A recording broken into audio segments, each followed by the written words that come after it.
Hello, everyone. Welcome to Mountain West IRAs Live. I'm excited. I'm in a different location using my laptop, so please bear with me if I have any technical difficulties. Let me know in the comments if you can hear me. Let me know if you can see me, and we can go. All right. Let me know if you can see and hear me. I do want to make sure you can hear me started because this is a different system that I've been using. So let's see, Mike. Okay, it looks like we're all working and we're live. Cool. Because it is a new system, we are having technical difficulties on sharing the actual PowerPoint, which is fine because it makes sense walking through it as well. It's just a presentation on how and why real estate agents should be aware and be comfortable with self-directed IRAs. Thank you, Nick. So we're going to jump in and get started. And just as a disclaimer, Mountain West IRA does not offer investment, tax, financial, or legal advice to clients. We do not promote, endorse, or offer any investment types, and individuals who believe they need advice should consult with the appropriate professionals licensed in that area. So if you have questions, you can always bring the questions to us. If we're not able to answer for any reason, we will be sure to guide you in the right direction, whether that be an attorney, a CPA, or anything in between. And let's just get started with some common Q&As that we get when it comes to investing in real estate in your self-directed IRA. So you can buy investment real estate in your IRA, and why it's important for real estate agents to know this, because the real estate agent can conduct this transaction just like any other type of transaction. So your clients can use their IRA. You'll still get the commission. It'll still be a very normal transaction, except it may be faster because it's cash, and sometimes it's cash. And then also there's just one more person that you need to kind of contact and keep in the loop with stuff. Overall, it's a very normal real estate transaction. And once you do your first one, either personally or with your client, you'll see that the process is very simple and you'll get excited about it. So an IRA or a qualified plan can actually get a loan for real estate. A lot of times we do get questions where our realtors or real estate agents, they're worried about teaching people about self-directed IRAs because either the value or the amount of the house that they are wanting to purchase, they don't have the cash funds in their IRA, or they're thinking that they can only work with people with cash funds in their IRA, so they phase out a huge population. So for self-directed IRAs, you actually can get a non-recourse loan in a property and in your IRA on a property. So it is secured with the property. It's investment purchases only. The client cannot live in the house. It does need to be a rental or something like that, whether it's Airbnb, vacation rental, not for our client, vacation rental. I'm in Florida, so people have vacation rentals that they just rent year round, or just a rental for real estate. And the non-recourse loan, what that means is that the loan will go against the property. The company that's giving the loan, the bank, will look at the value of the house. The value of the house will actually determine if the loan can, if and will the bank lend based off the value, if that house can perform to pay off that loan. So they will not over leverage these. Oftentimes you'll see 30 to 40% down and sometimes a higher interest rate. We actually do have a lender right now who their interest rates for their non-recourse loans are almost right in line with getting a normal loan, a conventional loan, which I think is amazing that they have that package. So the options are really open. There's not a huge gap in entry anymore with non-recourse loans. And this is something I do like to tell real estate agents specifically, or people looking to purchase real estate within their IRA. And then the third common question that we get, an IRA or qualified plan can deduct or potentially depreciate expenses on borrowed portions. So you can actually depreciate these expenses. Now, You cannot do the repairs yourself. You cannot turn in your Home Depot, Lowe's receipts and expect to get refunded on that. The IRA actually owns the property. The IRA will have to pay for repairs, and the IRA will have to hire a third party who's at arm's distance length from you to actually do the repairs on the property. So why this is so helpful for real estate agents is because realistically, our real estate agents that are using self-directed IRAs, they're using it with multiple clients of theirs, clients who have been past clients of theirs and want to purchase more property. They may have originally helped with their homesteaded house where they're living, and maybe that family now wants to purchase a investment property. So the real estate agent has the opportunity to expand the client's knowledge on purchasing property within a self-directed IRA. And like I said, the real estate agent, their life, very, very simple. It's not a hard step adding in an IRA. The hardest part will be getting the money to Mountain West IRA, and then also educating the client 100% on the process. But you can leave that up to us at Mountain West IRA. We will not leave you to fend for yourself on that. We will help you with that whole process. We actually do get this question a lot. We have 0 real estate agents on staff. So your deal is safe, your client's safe with you. Everything is very, like if you refer a client to us and they're purchasing a property with you, we have that on the documentation. We know what realtor that we're working with.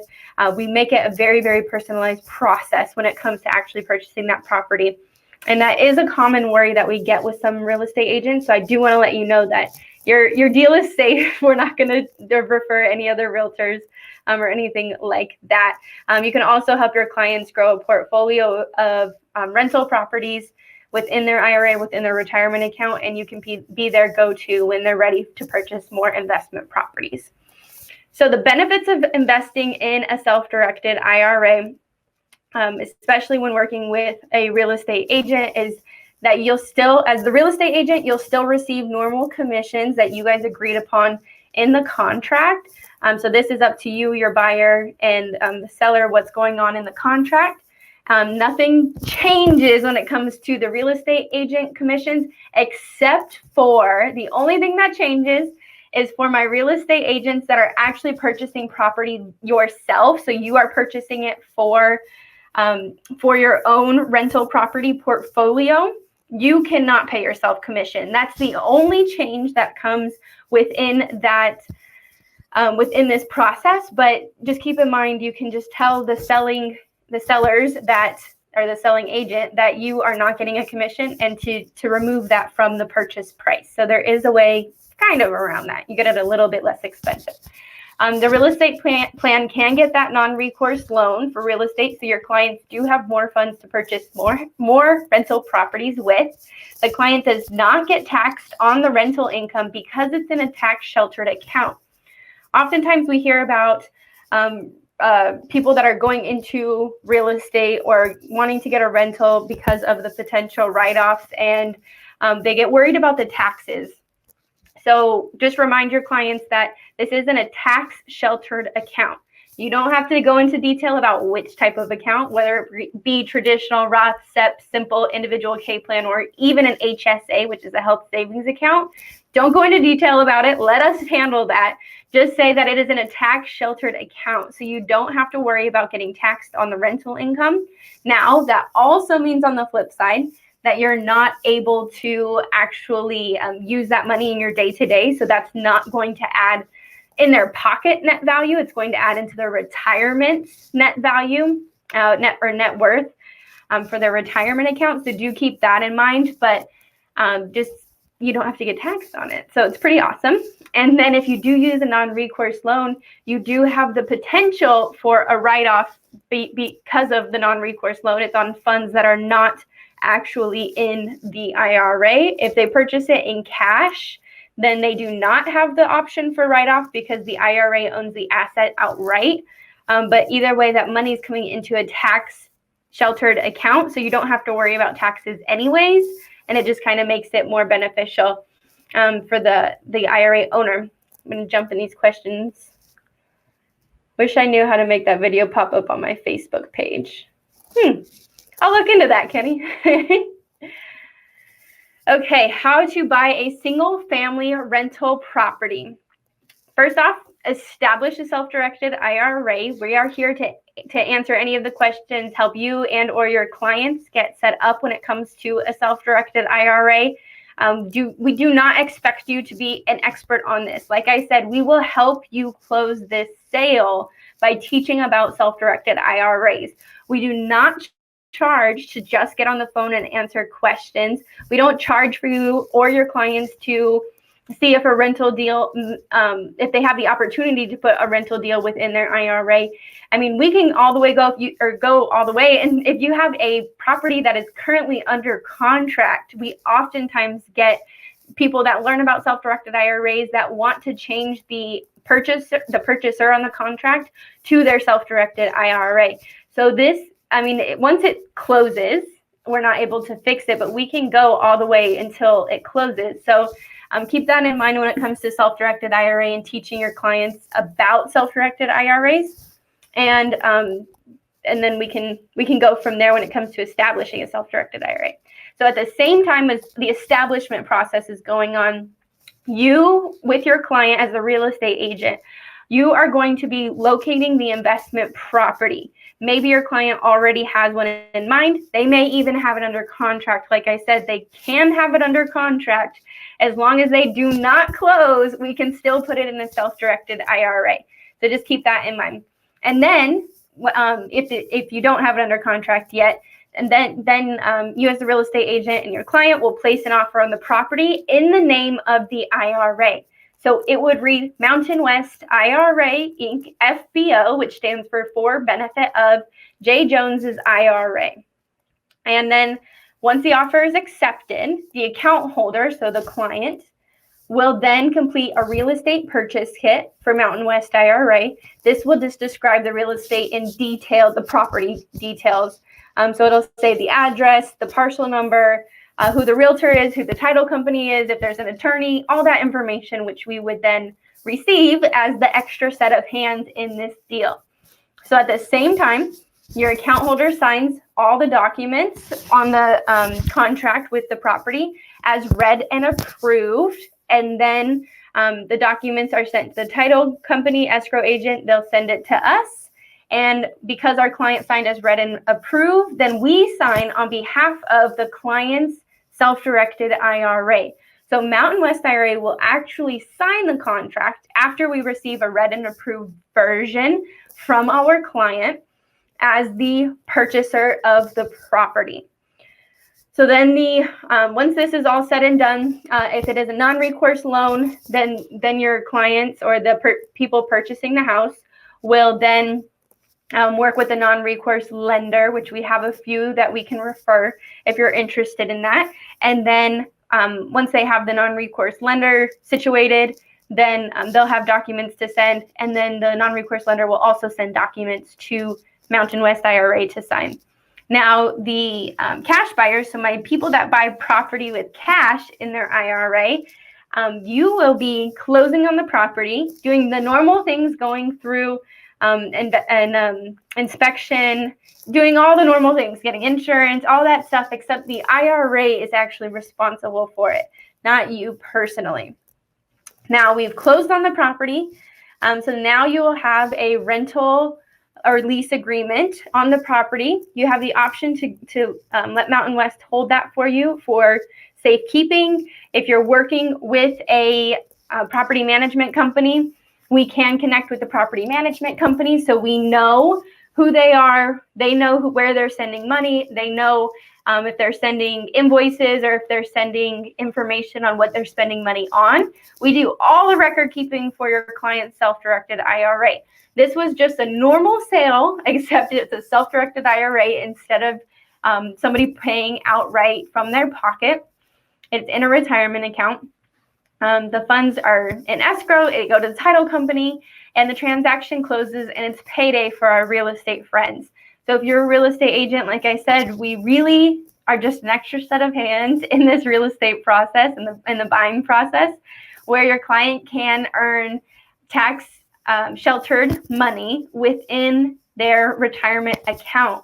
We are seeing right now a ton of people exiting the stock market. They're not interested in it. It's too up and down. And our real estate agents, they're saying how business is not slowing down at all, and that's at least in Florida, and that they are continuing to go strong, and clients who are wanting to purchase rental property with their retirement funds instead of stocks, they have that option right now, of course, still.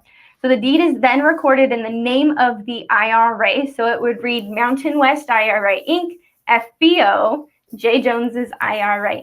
All income from the IRA, so rental income, would come back to the IRA, and any expenses, like if the fence needs to be repaired, AC needs to be repaired, anything like that, that would then come from the IRA, which is another part that our clients really like, that those come from the IRA. Now, do I have any questions about the real estate process when it comes to purchasing a property in a house? As the real estate agent, very client, in their eyes, there's just a couple more steps because they're using retirement funds that otherwise would probably be in like a stock market earning who knows what, and fluctuating with the market, versus a property where it's tangible. They can drive past it if they wish. They probably know and understand rent. A lot of us either have rented or have mortgages. It's something that people know, like, and understand. So that is the benefits of investing directly in a self-directed IRA. I do want to go into one more part if we don't have any questions regarding the real estate process, and nothing as a real estate agent that you have questions on. I do want to go through one more part. It is a common question we get when real estate agents are involved, so I just want to address it on this same video. Okay, so I don't see any questions. If you have it, comment it. I can see it, so make sure to just let me know. So who can the IRA not do business with or buy from? So your IRA, there's just certain people the IRA cannot do business with and from. So it's Uncle IRA. So like you have you on one side and Uncle IRA, right? So you're separated. Now, Uncle IRA cannot do business with you or your company. So if you are like I said, a real estate agent, you cannot pay yourself commission from the property that your IRA is purchasing. You can still be the real estate agent on the transaction. You just cannot make a commission from it. My contractors, I get this quite a bit with a real estate agent who's working with contractors. So the real estate agent is selling a house to a contractor who wants to be an investor. The investment side of them can purchase the house. They cannot go in there and work on the house. They cannot go in there and they can't even send their company or third-party people from their company in that house to fix it and then pay the company, because you cannot do business with yourself. So that's one rule that we have with IRAs and who they do business with. Now, second is you cannot buy, sell, trade anything from any linear family, which is your parents, grandparents, children, grandchildren, and their spouses. The most common question I get is, can I purchase, or can I put the property that a loved one passed away, they owned and they passed away, can I put that property inside my IRA? The answer is no. You already own that property and it's not in your name. I get that. Or it may not be in your name yet, but when it goes through probate, it will be in your name. And you will not have the opportunity to put that into your IRA because it's something that someone from your linear family, parents, grandparents, children, grandchildren, they already own. So you cannot buy, sell, trade anything in there. You can't just put it in there as a contribution. It doesn't work like that. The kind of gray area where sometimes we do like to refer you to talk to an attorney is when you're dealing with sisters, brothers, cousins, anywhere that's kind of vertical or horizontal in your family. And I know those are weird ways to say it, but like linear is your direct lineage. And then when you go outwards, so your cousins, stuff like that, you can often do business with them. So if your cousin is a contractor who is working on your house, you can often do business with them as long as it is a fair price. It just goes up to, does the IRS allow it? And unfortunately, they don't tell us exactly what's right. They just tell us what's wrong. So you have to read within the lines and figure out what the IRS would say. I like to tell clients that anything with intent. So the IRS looks at intent. If you had the intent to cheat the IRS, then you are wrong. If you had the intent to do everything properly, they shouldn't bother you, right? So I do like, for my personal investing, I stay as far away as possible. I don't even like getting close, because it comes to he said, she said against the IRS, and it's based off of the intent. So there's not an actual concrete answer on that one. But I do want you to know that it is possible to teach your clients about this. If you are a real estate agent, let us know. You can do a conference call with us. We can even hop on a Zoom call if you like video face-to-face, or if your clients like face-to-face. In Idaho, we are currently, our office is open. So if you would like to come in and speak to us, you can do that. You have the option, masks, no masks, any of that stuff at this current time. And then our Florida office is planning on being available for drop-ins next week, I believe. Yes, next week. So our Florida office is not open yet to the public. If you do want to get on the phone, though, happy to get on the phone on the three-way when it comes to you and your client, and helping navigate your client through this process of potentially investing in their self-directed IRA. If you have any questions, please let us know 773311, or you can email us at accounts@mwira.com. We're happy to help. We will see you tomorrow. And this week we have a fun week, so make sure to subscribe. Make sure you're getting notifications, and then when the next class goes up, make sure to let Facebook know you want notifications when we go live, so that you can see the video right when we pop on. Have an amazing day.